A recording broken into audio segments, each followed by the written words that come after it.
In rural Northern Ireland, an elderly couple is watching TV. Suddenly, the lady notices drops of blood falling into her tea, which starts to swirl as she realizes her nose is bleeding. Her husband's eyes begin to bleed too. To their shock, blood is coming out from under their chairs as well. At that moment, the door opens and the lady screams while her husband exclaims, "This started Devil." 2 months ago at a pub called The Stoker. William and Eugene are having a drink. But since Eugene is unemployed and has a big debt with the pub, William's girlfriend Claire stops serving him drinks when 2 Canadian tourists enter the pub. Eugene guesses they're here to see the Karen and tells them that William's family owns the terrain. He convinces them to hire them as their guides and gets paid with a bunch of beer cans.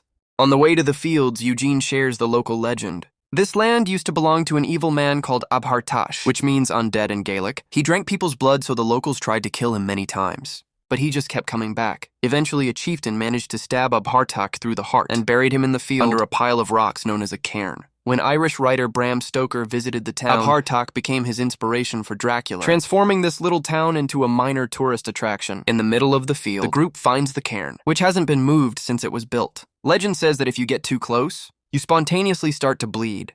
The Canadian man is skeptical, so William tells him he grew up here, and he always heard a Pardoc's voice coming from the grave. The tourist presses his ear against the cairn and screams, when a very creepy hand suddenly grabs him. But it's just SP. It's revealed that the 3 friends often mess with tourists. Like this, the couple insults them before leaving, and the trio celebrates another successful prank by drinking. The next day, Eugene wakes up late when his father, Francie, repeatedly honks the horn. Francie scolds Eugene for staying up late drinking and wonders why he won't sell his house, since it's barely standing. Eugene says it's not what his mother would have wanted and invites his father to come in, but Francie explains that he has too much work. His construction company has been hired to do the groundwork on the new bypass, and he asks Eugene if he wants a position on the team. Eugene turns him down, pointing out that the new bypass will put William and his parents off their land, and the locals hate that this project will destroy the Karen. After Francie leaves, Eugene starts working on fixing his late mother's barn. While inspecting a hole in the wall, he's shocked to find a broken human skull. At that moment, he's startled by Claire and William, who tried to call him all morning to no avail. The friends go to town together and bump into William's father, George, who has to work on Saturday because he needs the extra money.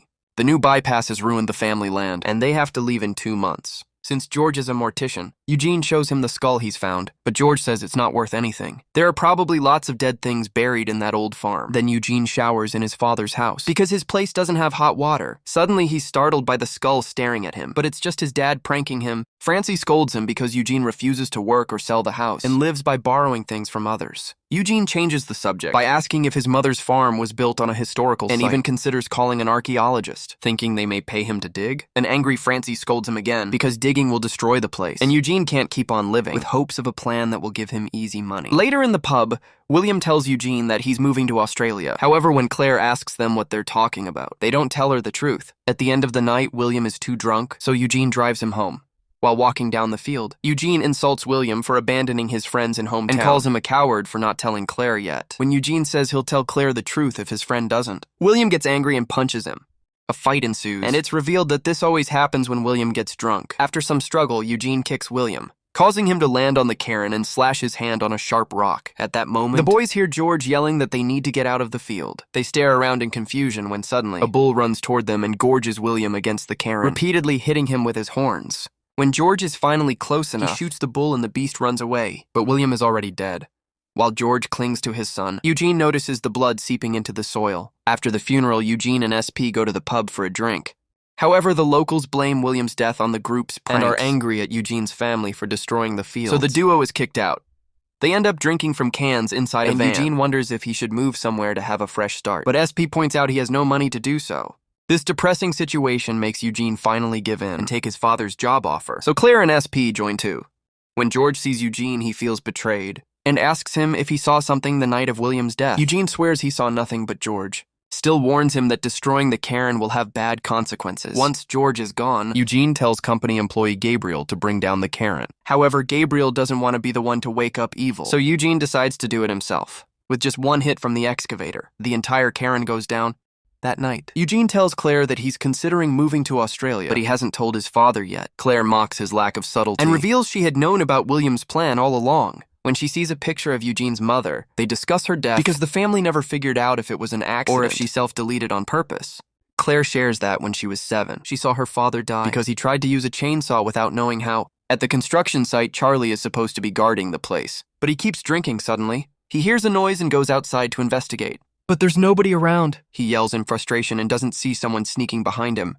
When Charlie returns to the office, he screams in horror before blood splatters on the window. The next morning, the construction team arrives and is surprised. The gate is still closed since Charlie was supposed to open it early. Francie has to leave to see a client, so he puts Eugene in charge. When the team crosses the gate, they're shocked to discover that the cairn has been rebuilt. Eugene calls Charlie, but he doesn't respond, so he goes looking for him to no avail. In the evening, Francie returns and yells at Eugene because the team barely did any work. And now they're 3 days behind. Eugene tells him he's found a way to bypass the cairn, but Francie reminds him he isn't an engineer, so he can't plan anything. At that moment, Charlie appears at the door with a bleeding wound on his head. He admits he doesn't know what happened, so Francie tells Eugene to take him to the hospital. After they get in the truck, Charlie says that something turned and attacks Eugene, causing the van to crash into the equipment. Francie and the team rush to get Eugene out of the van, and he mentions that Charlie tried to bite him. However, Charlie has disappeared. Then all the lights go out on the construction site, and Eugene thinks they should leave, but Francie thinks he wants to avoid working. Suddenly, Gabriel is dragged away into the darkness, and blood is splattered on Eugene's face. The group is in shock because they never saw someone move so fast. Francie sends SP to get him something he can use as a weapon, and tells Eugene to start the bumper, ignoring anything his son has to say. Then, Eugene and Claire go looking for the bumper keys in the break room. When Eugene points his flashlight at the corner, he's startled to see Charlie with blood all over his face. Charlie jumps on him and tries to bite him again, so Eugene does his best to block him. Claire starts hitting Charlie with a pole, but when he turns around, she immediately hides under the table. Charlie gets on top of it and waits until Claire comes out to try to attack. But Eugene lifts the table and causes him to fall right on the pole, which pierces his chest and pushes his heart out. Meanwhile, Francie and SP find Gabriel's dead body on the grass. At that moment, Eugene and Claire join them and tell them Charlie is dead. However, Charlie also comes out of the break room with the pole. Still sticking out, Francie runs to grab the pole, and in the struggle, the heart falls off. He asks the others for help. So together, they push the pole until Charlie falls into a hole. Eugene blames all this on the destruction of the cairn, although Claire finds it strange that Charlie didn't die when his heart was stabbed. As the legend says, Marcy still thinks supernatural stuff isn't real, and Charlie is just drunk. But he's interrupted by Charlie pushing his body up the pole. While the men argue over what to do, Claire gets on the excavator and dumps lots of dirt on Charlie to bury him. Since Charlie is still pushing through, Claire grabs the stones from the cairn and drops them on him, which finally keeps him down. When Francie tries to think of something to tell the police, Eugene finally snaps and shares what he saw on the night of William's death. He theorizes that Apartok is still alive in his grave, and the cairn was the only thing keeping him trapped. Suddenly, a foot emerges from the now uncovered cairn. So the group runs away in panic and hides in George's house. They try to tell him what's going on, but he doesn't believe them, and goes to check on his wife, Pauline, who has been catatonic since her son's death. Then Eugene calls the police, knowing that nobody will believe the truth. He tells the officer he saw someone suspicious lurking around town and convinces him to investigate. After he hangs up, the group agrees that the police are useless, so they should do something themselves. They ask George for his car and he says no, but they take his keys anyway. When they get in the car, Eugene finds an empty bottle of Charlie's cheap sauce and angrily realizes something. He rushes back into the house to speak to George, but he can't find him instead. He ends up in the morgue and discovers a bunch of dead animals in the drawers. Soon, the rest of the group joins him, and they think the animals are suspicious too. Then George shows up, and they ask him about the sauce bottle. So George points a gun at them and tells Eugene he has a choice to make. He can leave safely now, or stay and learn a truth that will change him forever. Eugene wants the truth, so George tells him to go to the good room, which is a space he and William weren't allowed to enter when they were kids. When Eugene opens the door, he finds bars blocking the entrance and a huge mess in the room. He comes closer to investigate, only to be startled by William, who has become a feral vampire just like Charlie. Eugene stares at his friend in grief for a minute, before returning to the living room. After he tells the group that William is in the room, they run to take a look, and Claire screams in town. Two teenagers are sharing a cigarette, but get distracted when they see a shadowy figure nearby. Suddenly, the boy's neck makes a cracking sound and he drops dead. While the girl panics, blood flows out of the body in the direction of the shadow. Meanwhile, George shares the full story. After William's death, George volunteered to take care of the body. Pauline had a breakdown and asked him to send it to another mortician, but George refused at that moment. William woke up and Pauline screamed until she entered her current catatonic state. William was still weak, so George locked him up in the good room and fed him meat. However, it wasn't enough, so George started to bring him live animals. It turns out it isn't the vampire bite that transforms humans. It's the stones from the cairn. George found a piece in William's hand during the autopsy, refusing to move to a new house while having a vampire. George killed Charlie and opened his chest to insert a cairn stone, hoping that Charlie's attacks would shut down the construction site. The group starts listing all of William's amazing qualities and points out that it's not the same person in the room, causing George to have a breakdown and say he doesn't know what to do. Francie comes closer to comfort him, but it's just an excuse to take his gun. When the group is about to leave, George asks them to help him finish this. After some hesitation, they agree, but they need a better way to end the vampires than burying them. Francie thinks they should decapitate them, so the group starts preparing a trap in the hallway to deal with William. While they work, SP wonders if Hawk is looking for the guy that originally trapped him. Eugene calls the police again, and an officer assures him the town is at peace as usual. Once everyone is ready, Eugene opens the good room and runs, so William goes after him. All the other rooms have been sealed to keep him from hiding. William gets suspicious and doesn't step out of the hallway, so Claire holds Eugene's hand to trigger William's jealousy. The vampire runs forward, and George gets ready to kill him with an axe. However, he's shot by Pauline, who is awakened at the sight of her son. She tries to reunite with him, but William slashes her throat and begins drinking her blood. The terrified group runs outside and gets in the car, only to realize the keys are missing. When William comes out, George tries to shoot him, but he misses and hits the car instead. The group runs back into the house, while George finally manages to shoot his son. However, bullets do no damage at all. Refusing to endure this any longer, George says goodbye to William and tries to self-delete, but he has no ammo left. William takes the chance to jump on him and kills him as he drinks his blood in town. The police officer is awakened by a weird noise. He goes to the bathroom to relieve himself, and is shocked to see blood coming out instead of pee. Moments later, Claire's mother has a nosebleed in her sleep, and the blood slips under the front door. In the pub, the owner has a nosebleed as well. The scene from the beginning is happening now. Too soon, blood is coming out from most buildings in the neighborhood. At George's house, William is looking for a new victim. He goes to the morgue and ignores the coffin to open the drawer where SP is hiding. While Eugene sneaks out of the coffin, SP shoots William with a nail gun.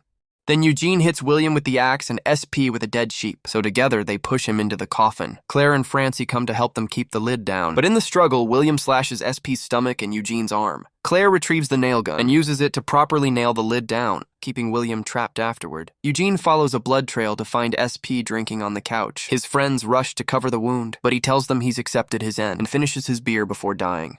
Claire and Eugene begin to cry, and Francie decides to shake his son to remind him the job isn't over yet. Then the trio buries the coffin and puts all the Karen stones on top of the grave. Next, they drive the bumper to return to town.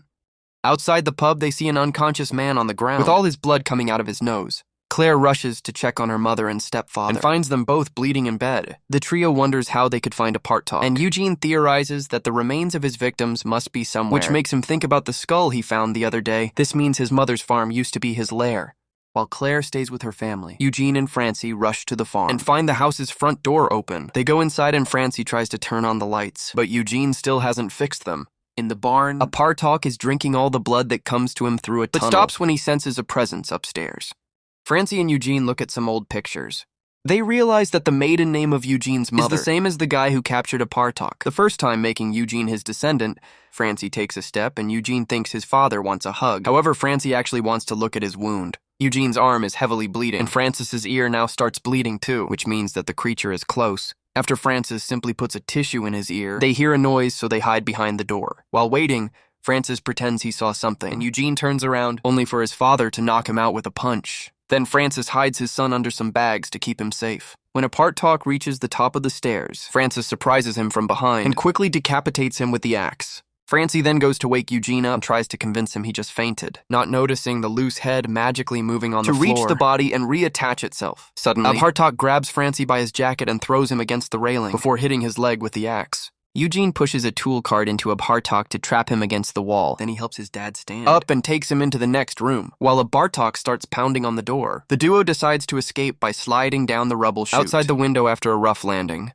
Francie and Eugene notice that the sun is rising. They go to the barn hoping that a Hawk will come for them and get burned by the sunlight. When Francie steps back, he accidentally falls into a hole and ends up in the barn's basement. Eugene immediately follows him, but he has to take a peek when he hears a noise. It turns out Partok is unaffected by sunlight and is now entering the barn. Eugene drags Francie behind a wall to hide, while Partok comes down into the hole too, hitting the columns while he searches for them. A desperate Eugene wants a weapon, so Francie tells him to use his broken leg. After some hesitation, Eugene pulls Francie's leg until he rips it off and stabs Partok with the exposed bone, while Partok squirms on the ground. Eugene pulls lots of dirt out of the hole in the wall to bury him. Soon all the people around town start waking up.